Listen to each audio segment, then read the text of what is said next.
Bonjour, bonjour mes abonnés, j'espère que vous allez bien. Moi ça va, malgré la grippe, ça va. Bienvenue à mes nouveaux abonnés, surtout n'hésitez pas à partager pour diffuser les bonnes informations sur le droit. Alors, je fais cette vidéo pour parler du divorce, les causes du divorce dans notre pays.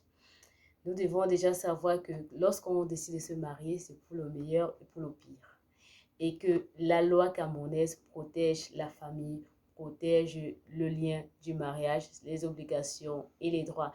Donc, pour solliciter le divorce au pays, c'est pas chose facile comme on a tendance à voir dans nos séries et autres. C'est pas facile. Alors, la loi a prévu des circonstances ou des causes qui peuvent être des éléments assez solides pour solliciter le divorce. Alors, la première cause du divorce peut être l'adultère. Et là, on parle de l'adultère de l'homme ou de la femme. Et vous savez que l'adultère, il faut que les preuves soient vraiment indiscutables. Nous ne voulons pas les crises de jalousie en justice. Nous ne voulons pas les on a dit que en justice. Il faut vraiment des preuves palpables, indiscutables.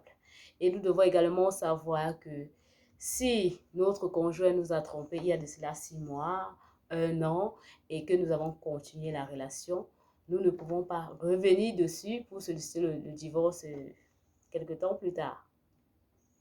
La loi va considérer que vous ne l'avez pas donné.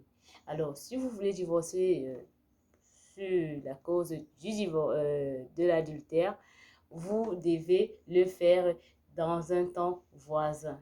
N'attendez pas que des mois passent et vous continuez avec la relation pour venir dire après que non, comme tu vas m'énerver aujourd'hui là, je m'avais demandé le divorce pour ce que tu m'as fait il y a 6 mois. C'est pas comme ça que ça se passe. Vous voyez?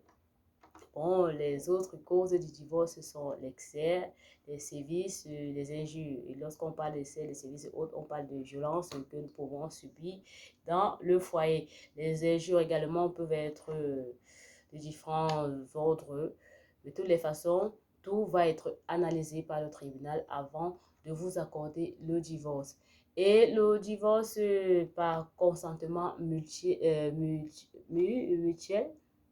désolé, par consentement mutuel, ne s'applique pas au Cameroun. Parce que comme je disais tout à l'heure, nous sommes là pour protéger la famille.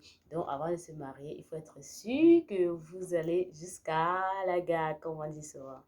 Au cas contraire, si vous n'avez pas assez d'éléments solides pour pouvoir solliciter le divorce, vous allez seulement rester dans la relation là. Donc voilà un peu d'une certaine manière très simplifiée les différentes causes du divorce. J'allais oublier aussi. Bon, on peut aussi solliciter le divorce parce que notre conjoint a été condamné à une prison assez longue. Et nous savons qu'en ce moment, il ne pourra pas remplir ses obligations conjugales, que ce soit l'homme ou la femme.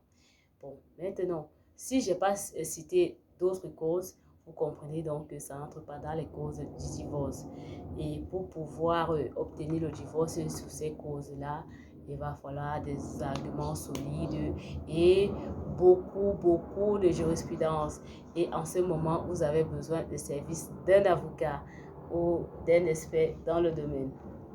Ok, j'espère que vous êtes assez édifié dessus. Donc, mes chers messieurs et dames, voilà un peu en quelques mots les causes du divorce. À plus pour d'autres vidéos.